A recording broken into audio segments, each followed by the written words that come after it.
All right. Welcome, everyone. I think this is going to be our last webinar for the year.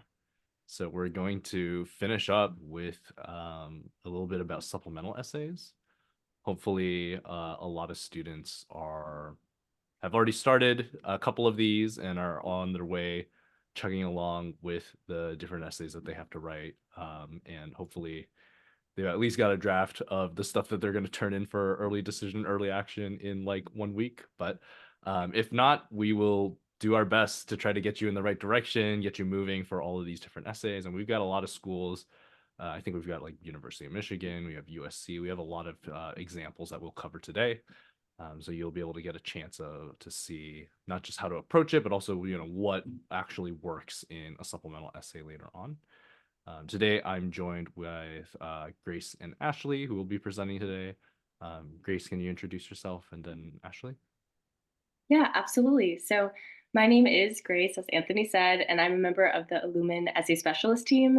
And I'm excited to dive a little bit deeper into the world of supplementals. We're going to cover a lot. Hi, everyone. I'm Ashley. I'm also a member of the Illumin's Essay Specialist team. I've been with the team for a few years now, and I can't wait to share all of Illumin's wisdom with you guys. Awesome. And then, I think a lot of folks have been to our webinars in the past, but if you haven't, feel free to use the chat, use the Q&A box, whatever ideas, questions, thoughts you have, feel free to put it in there. We'll always leave a little bit of time at the end to try to address everything, answer any questions or any other thoughts that you had.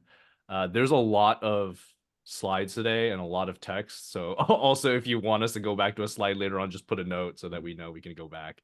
But we'll try to cover as much as we can today and then make sure we can get into all the questions that you have as well. So, okay, without further ado, I think I'll hand it to Grace. All right, sounds good. So we're just going to go straight into the agenda for today. We'll be discussing 5 main types of supplemental essay prompts, which you can see listed here. Although the terms like why us and etc. are not necessarily the official terminology, it is really helpful for students so that they can learn how to identify the real questions that they should be answering. Throughout the presentation, we will also be touching on big takeaways to keep in mind, and we'll be looking at actual examples of supplemental essay prompts for each category type. Finally, we'll wrap up things with how you can apply these big takeaways to your very own essays, whether you're a senior who's actually drafting right now and proofreading your drafts, or a younger student who just wants to plan ahead. All right, so we'll jump right into how supplemental essays factor in. Essentially, all private schools and half of public schools require students to answer 1 to 5 supplemental essays each, plus the Common App personal statement, of course.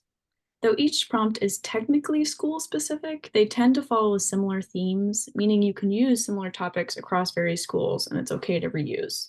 Which brings us to our first big takeaway. Reduce, reuse, recycle, and don't forget to research. Once you've written a community/diversity essay for University of Michigan, you have a good skeleton when you begin to draft the University of Washington community/diversity essay, which is about a similar word count. And once you have a strong why major essay for UT Austin, you already have the bones of an effective why major essay for Purdue. So even though you'll be writing separate unique essays for separate unique prompts, the truth is that if you plan ahead, you can effectively recycle early drafts into different schools. So what's some quick things to keep in mind? When schools require multiple supplementals, you should use the space logically to share different stories, which means that you shouldn't use the same intern experience throughout all 3 prompts if there's 3 prompts. And you should also respond clearly to the specific prompt's wordings, especially if you're recycled, which means answering all parts of the prompt question, right? What you should also keep in mind is avoiding repeating topics you've covered in the Common App or other supplemental essays for that school. And if you're recycling, it is extremely important to replace the name of the school and major. The easiest way to ensure your readers at Cornell will be unimpressed with you is by declaring that you can't wait to be an engineering student with USC's Vertibi. It's happened. Don't be that guy. Okay, with that warning, we're going to go into the first type of prompt discussing today, which is the why us. So here's an example. Why are you interested in attending Columbia University? we encourage you to consider the aspects that you will find unique and compelling about Columbia. And you do that in only 150 words. So let's break this down by translating the school-specific wording into real questions that you'll need to answer before you start drafting. So besides the prestige, what do you know about our campus, curriculum, and philosophy? And what activities, classes, and research do you see yourself doing here? Help us to envision your impact on our campus.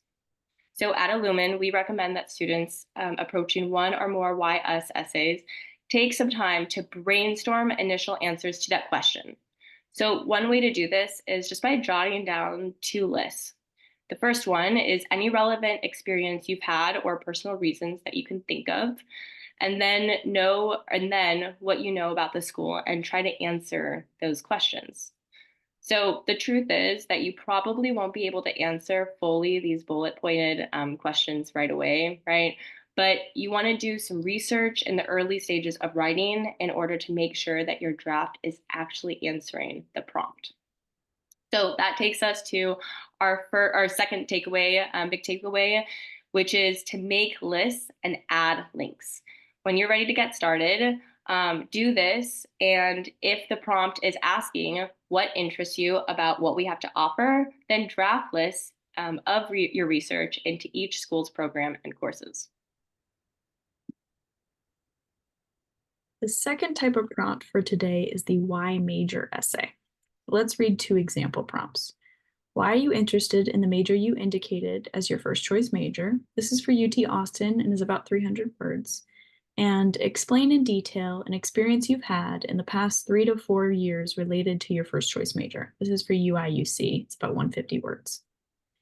These prompts are thankfully more straightforward. However, students are sometimes tempted to answer these questions with ideas instead of activities. So things like, I want to be a doctor because I want to help people, or I want to be an engineer so I can solve real world problems. All right, sure, but you probably won't want to spend 300 words talking about just intangible ideas. Instead, we advise our students to start with the resume, then work towards the prompt. Is there a relevant accomplishment, project, internship, summer program, something else that you can use to help you answer this prompt? Can you demonstrate a clear example of you already embarking on this path in high school? For example, when I realized I wanted to become a doctor, I began searching for opportunities to learn more about healthcare. Over the summer, I worked as a lifeguard at the local community center where I got certified in first aid, CPR, and ADD training. Talking more specifically about how your extracurriculars have led you to your major will not only let you show off the work you've done, but also help the reader envision what kind of things you will participate in as a great member of the campus community. So that's big takeaway 3. The activities list will be a brief overview of how you spent all of your time. A why major essay is an opportunity to flex major related highlights, your knowledge, dedication, and intent to focus on this in college. All right, so we've introduced the first 2 categories, but it's important to note again that these aren't necessarily the official categories. Sometimes prompts will overlap with different types of questions, and you'll just have to answer both questions in your essay. So this example of University of Michigan, Ann Arbor is very much like that. It says, describe the unique qualities that attract you to the specific undergraduate college or school to which you are applying at the University of Michigan. How would that curriculum support your interests? So do you see that? It's 550 words, which is almost the length of the Common App personal statement. But it's so long because they're asking you to do research into their campus and make a connection between your past experiences and then again, possible future experiences. So let's do a little bit of a translation with this really wordy prompt from Michigan into answering the why us and why major. So this is an opportunity to elaborate on major related extracurriculars like your clubs, research, and classes. You also can talk about activities, classes, and research that you might see yourself doing at the university. Help them to envision your impact on the campus. And besides prestige, what do you know about the campus, curriculum, and philosophy? Okay, so now that we've read several prompts, let's get into a sample essay. The essay that we're going to share is actually a real student's essay written by a past Illumin student who was so generous to share it with us. And we're going to answer one of the prompts from USC, which reads, describe how you plan to pursue your academic interests and why you want to explore them at USC specifically.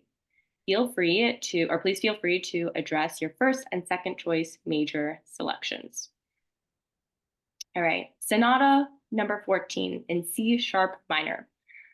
Among the hundreds of pieces I performed, this one always got the biggest reaction from the Sunnyview retirement community. When I arrived every Saturday, the residents seemed down, but Beethoven's uniquely composed tempo never failed to bring their energy up.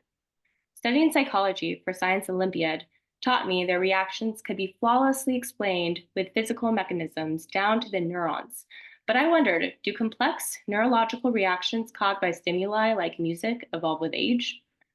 I hope to pursue this interest and many others through the unique opportunities and specialized curriculum at USC's Leonard Davis School of Gerontology. As a human development and aging major, courses like Psychology of Adult Development will provide insight into behavioral changes in maturing humans, while neurobiology of aging will engage my neuroscience background to study age-related neurological disorders. Working alongside Dr. Mara Mather at the Motion and Cognitive Lab, I can explore the effects of increased parasympathetic activity and cognitively stimulating triggers like classical music on the brain function of aging adults.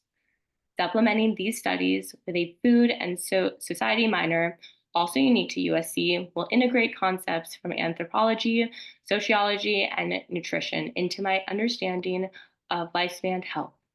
Through Gero 488, I can even observe the impact of such factors on human longevity in a global context while studying abroad in Italy. Though my interest was sparked by neurons and sonatas, USC's comprehensive program will take me beyond science to discover interdisciplinary tools that promote healthy aging. Now, do you see how the student intertwined both the why us and why major into one essay? Let's break it down a little bit because I want to point out a few things to you all.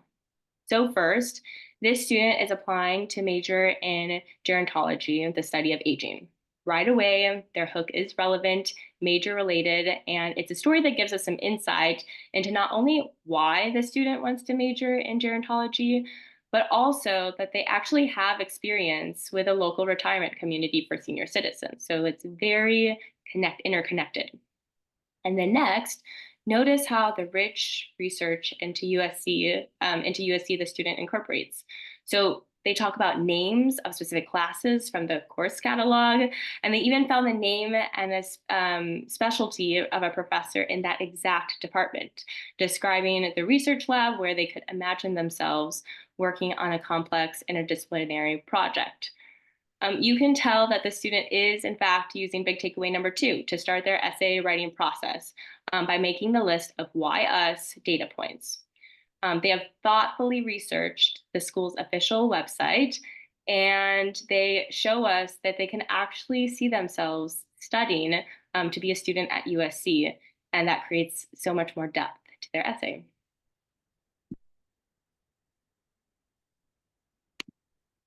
Okay. So now we're looking at, yes. Okay, our next slide is about a very broad hybrid category. So this is going to be diversity, identity, and community. For some students, this question feels like the easiest of them all. Some students will read diversity, identity, and community and immediately know that there is a certain aspect of their identity, family, or life that will help them answer this prompt in a very meaningful and impactful way. If this is you, then you're off to a great start. You may still have some work to do for translating your unique experience into language and context that will help highlight what you have experienced and persevered through. Don't forget that even if you do check certain boxes for the reader, it's still up to you to effectively and persuasively communicate that. However, not everyone has a story that jumps to mind. There's a common misconception students have that if you don't have a certain demographic trait, their essay won't be impactful. If they don't check a certain box, they won't have anything to write about. But that simply isn't true. Let's read an example of a prompt. Oxy's central mission emphasizes the value of community amidst diversity.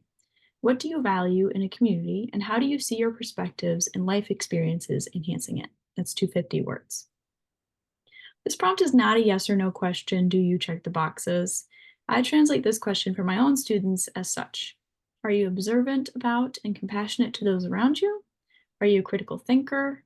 Have you experienced certain obstacles and or opportunities due to the parts of your life you have no control over? And have you positively impacted those around you? Help us envision your impact on our campus. Jotting down an answer to each of these questions is a good exercise for coming up with out-of-the-box responses so you don't feel trapped. Let's take a look at one more prompt and one more type of writing and brainstorming exercise. Here's the prompt. Our families and communities often define us and our individual worlds. Community might refer to your cultural group, extended family, religious group, neighborhood or school, sports team or club, coworkers, etc. Describe the world you come from and how you, as a product of it, might add to the diversity at the University of Washington. That's 300 words. All right, so community is more broadly defined than most students' immediate definitions, so don't feel boxed in or out of any given prompt. Here's a couple questions to keep in mind at first. What communities are you part of now? Which of those matter the most to you? What is your role in these communities, and what is your responsibility in those communities as well? And how do you see yourself continuing to contribute to similar environments?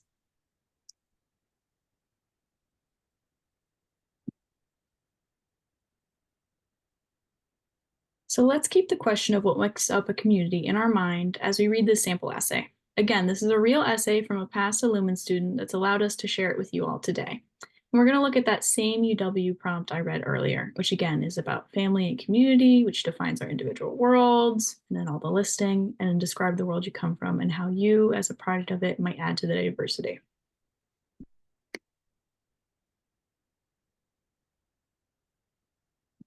I come from a world that has a lot of rubber bands. They're all over the house, the couch, the coffee table, the kitchen, my desk. I can find a rubber band everywhere I look, though I see them most often in the mirror. Every morning, I open my mouth wide and find metal and elastic to greet me. As a braces wearer, the world around me is bittersweet. Simple things such as crunchy food or flossing aren't so simple. The days after the orthodontist tightenings are excruciating. But as a freshman, I had only one thing in mind: straight teeth in time for senior portraits. I was eager to get my braces on and off as soon as possible. To my dismay, when I did finally get braces, I was already a junior, so I wouldn't get them off until I was in college. I was distraught. I felt like this was an embarrassingly obvious sign that I was behind all my peers.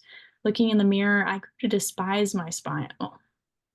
But as time went on, the pain evaporated. As my mouth got used to the sharp metal, so did my mindset. Much the way I worked to improve my grades or my skill in sports, my braces worked to improve the position of my canines. Every day and night, I reminded myself to fit the rubber bands between my brackets. My self-consciousness faded away. When I finally took my senior portraits, I wasn't concerned about changing anything about myself. I just faced the camera and smiled ear to ear. At Washington, I'll probably be one of the few Huskies with braces, but that's okay. Being comfortable in my own skin and true to myself would be my way of adding to a diverse perspective at UW. Let's dissect this essay a bit. The student's response to the diversity community prompt is pretty unique. Rather than talking about coming from a specific volunteer group or mentioning their family's background, they've chosen to lean into the second part of this prompt, describing the world you come from and how you, as a product of it, can add to the UW's community.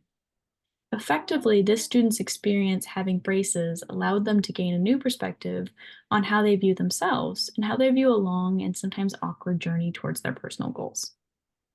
How you might elevate this essay further is by expanding in the conclusion. The student could have mentioned how their perspective might benefit others in the future, or even how it's benefited others in the past. Perhaps they're better at encouraging people through obstacles or making others feel comfortable in their own skin. In your own essay, you may want to look through the college's list of clubs and organizations. If you see a part of your identity reflected or celebrated in that list, it's a great idea to add that in your conclusion when you're relating your experiences back to your possible future on this school's campus. Okay, so moving on, we have open-ended prompts. University of Chicago, of course, is famous for their wildcard prompts, and they challenge students to think creatively. But they aren't the only ones that have unexpected and even vague prompts. So here are a couple of examples.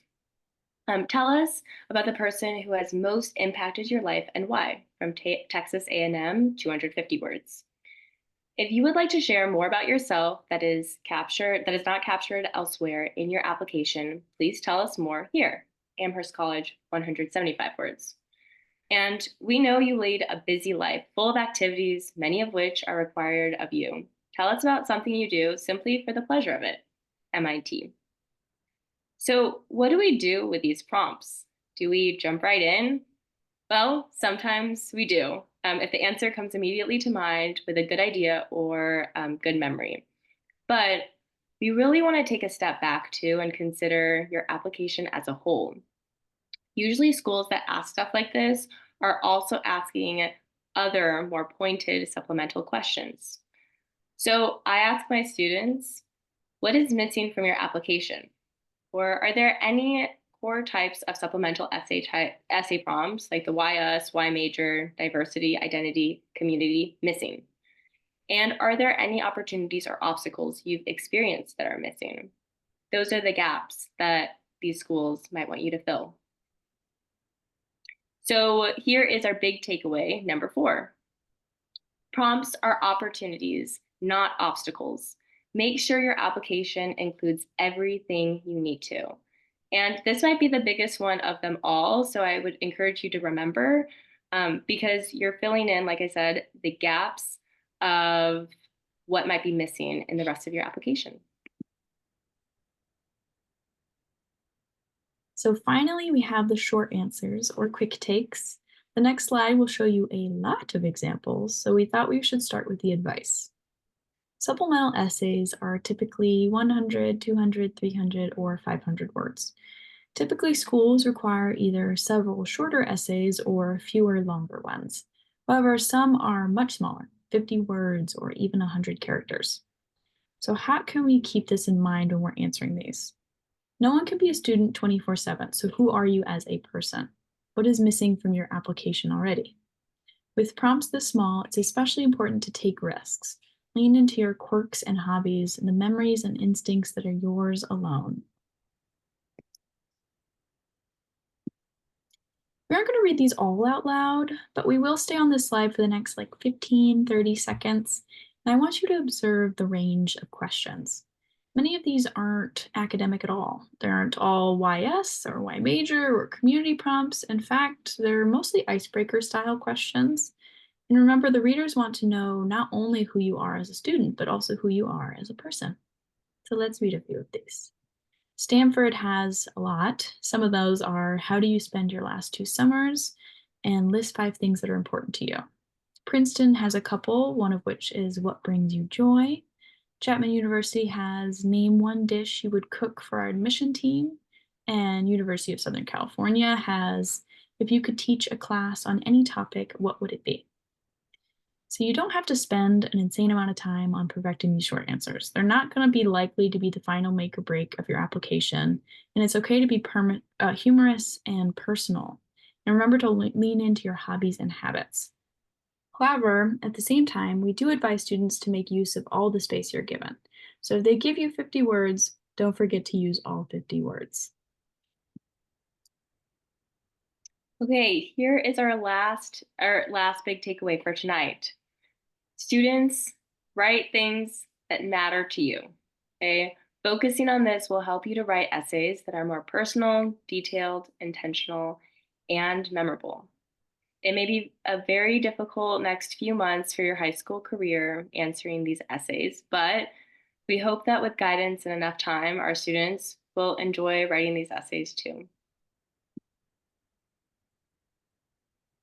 So It's currently October 23rd, which, as Anthony mentioned, 1 week away from our typical 11:01 early action, early decision deadline. So, younger students, this is a time to choose your activities wisely. Will you be able to translate your experiences into the Y major and diversity, identity, and community essays? And for the seniors, make sure you're researching your college list wisely. Make lists and add links. Will you be able to answer the why essays and then also plan ahead? Reach out for guidance.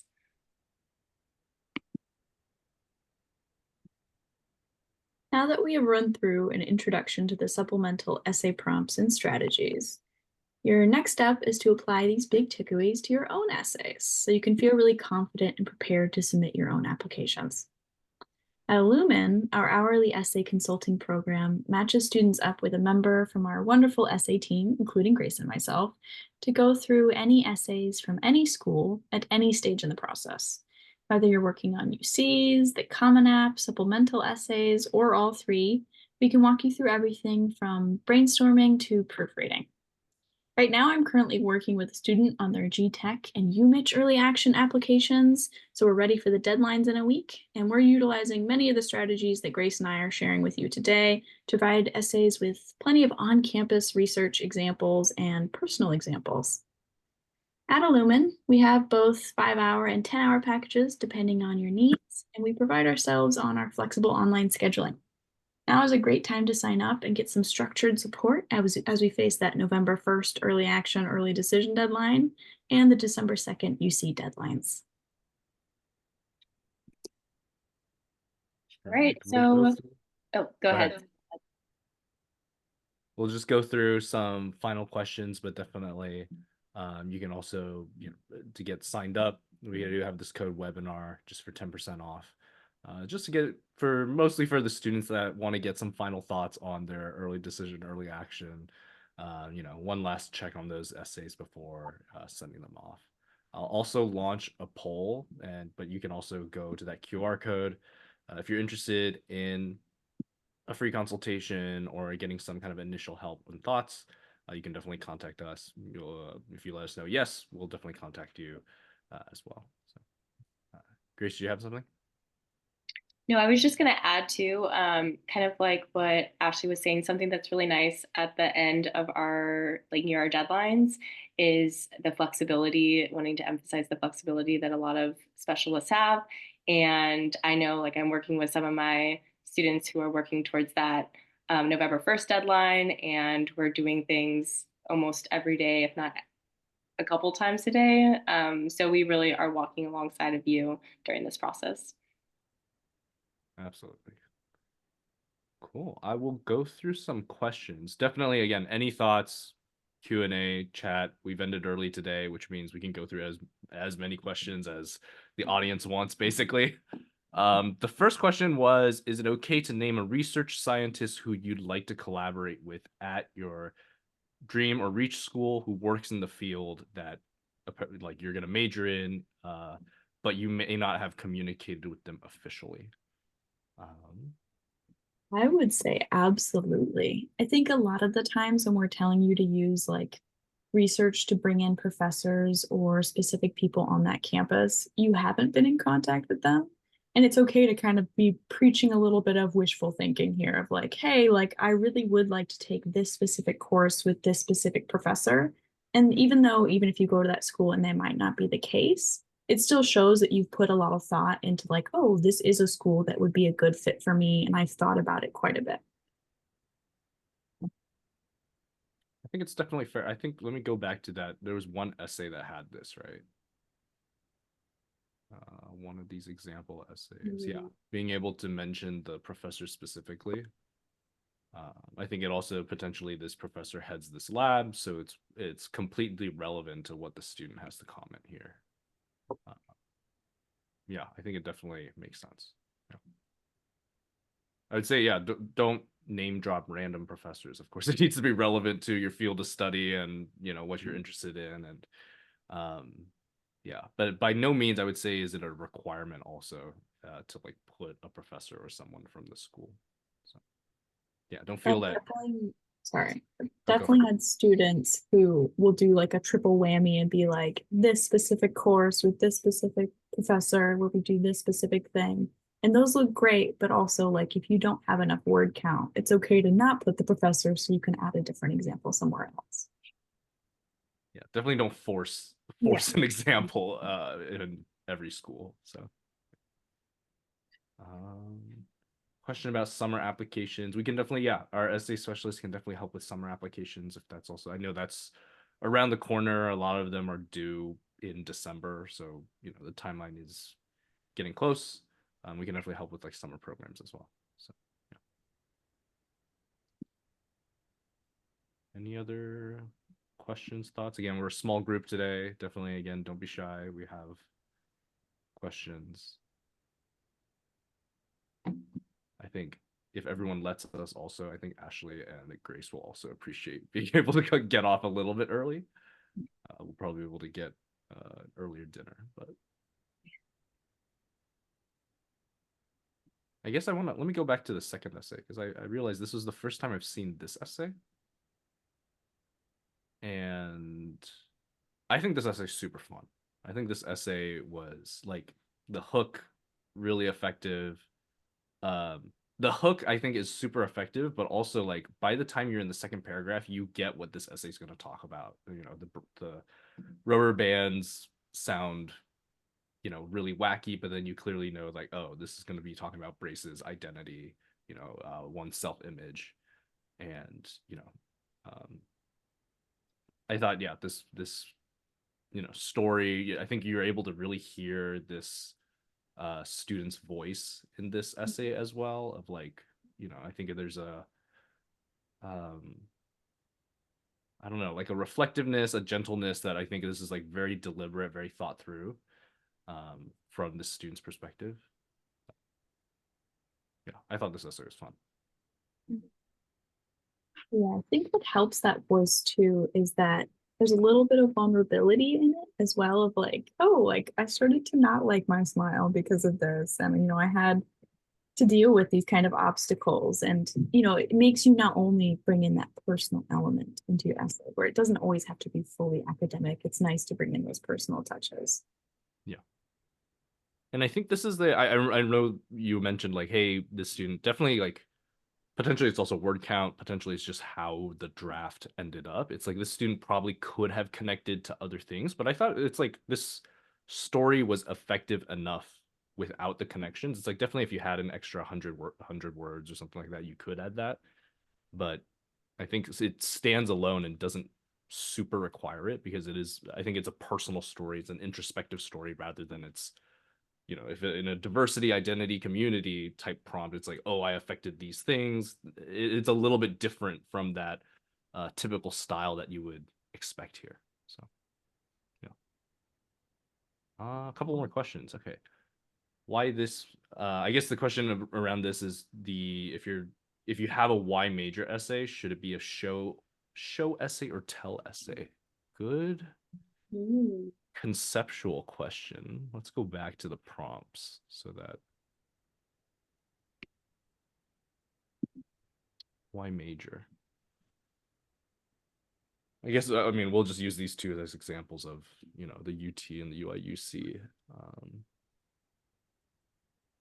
Why are you I think from my experience, I would say a little bit of both, but more of a tell me essay. And I say that because I mean, even just looking at like UIUCs, it also depends on the word count, but like looking at UIUCs, right, with 150 words only, you kind of need to get right into it and show that you're able to really put yourself into and on that campus and set yourself up to show like you've done the research, you've done all of that.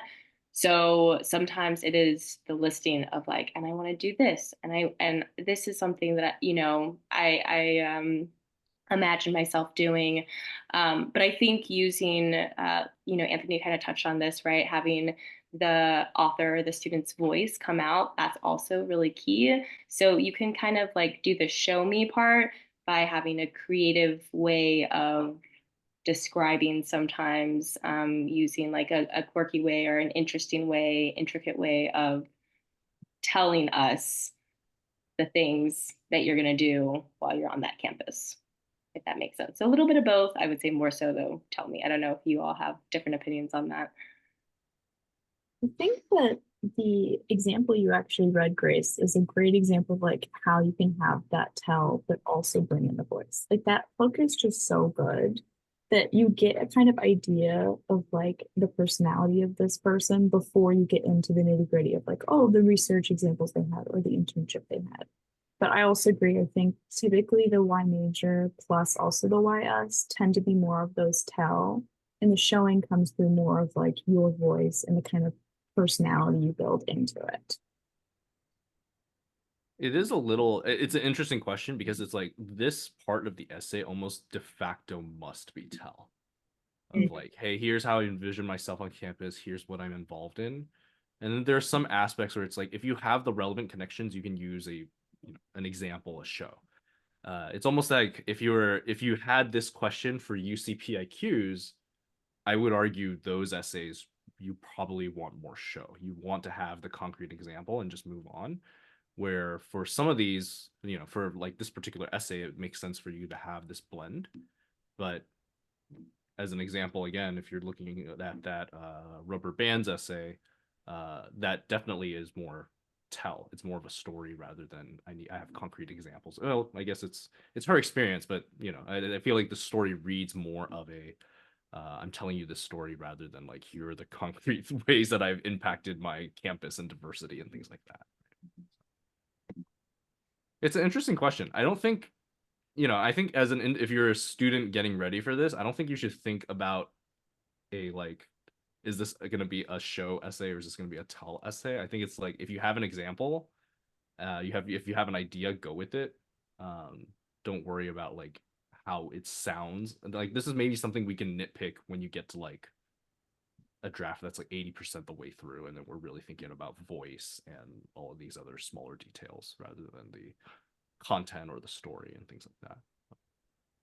Right. I think like an example, I just helped a student on a YSY major one, and some of his examples were like hard to visualize. And I think that's the opportunity to maybe add a little bit of show to be like, if whatever cool experience you did that led you to your major is just not very like layman terms, it's okay to add a little bit of showing to just provide clarity.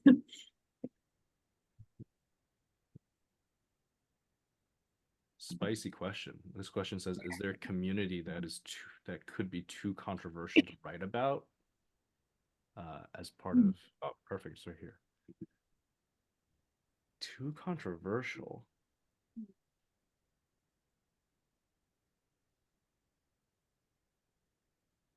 I mean, you have to keep in mind again, you're writing these essays hoping that the admission reader likes you. So if you have something that's gonna be a little bit too controversial or you think might not be read in the same light, it's fair to avoid it. I would say if you're like, hey, I don't think this would work.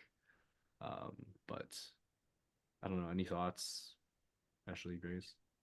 Yeah, I would probably second that. I would say, yeah, the readers are wanting to envision you on their campus. And so if it's really controversial where like everybody on the admissions team is saying, "Hey, I don't know if we want this student on our campus with this particular community," um, that might be something to stray away. But also, I would potentially like if that's something that you're brainstorming or thinking about, I would also like run it by somebody else that you trust and say, okay, how does this read? And maybe they can help discern that.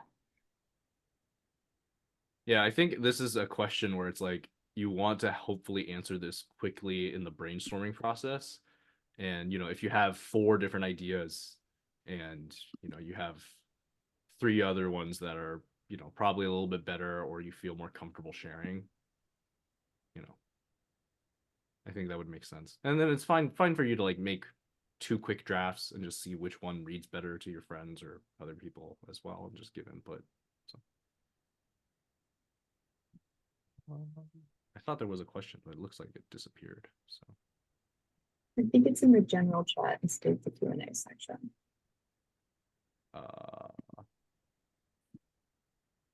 Yeah, this is the research scientist question. We tackled this one, right?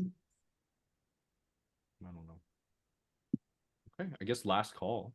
If anyone else has questions, thoughts, concerns.